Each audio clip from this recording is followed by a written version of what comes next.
America స్వర్గం అనుకునేవారు చాలా మంది ఉన్నారు. కానీ ఇప్పుడు ఎవరైనా అనుకునే పరిస్థితి లేకుండా ట్రంప్ చేసేశారు. విద్వేష రాజకీయాలను పెంచి పోషించి ఇప్పుడు వాటికే తన మద్దతుదారులు బలయ్యే పరిస్థితి తెచ్చారు. ట్రంప్ పై ఎన్నికల ప్రచారంలోనే ఓసారి హత్యాయత్నం జరిగింది.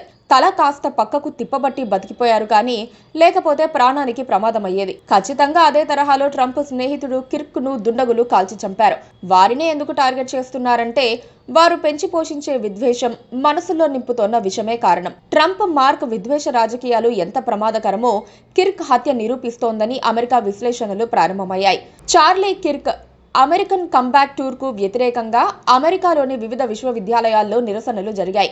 దీనికి కారణం కిర్క్ది విభజనాత్మక రాజకీయ భావజాలం. ఇమిగ్రేషన్, జెండర్ గుర్తింపు, జాతి సమస్యలు, సామాజిక న్యాయం వంటి అంశాలపై తీవ్రమైన అభిప్రాయాలతో ఉంటాడు. ఈ అభిప్రాయాలు వివాదాస్పదంగా, ద్వేషపూరితంగా ఉంటాయి.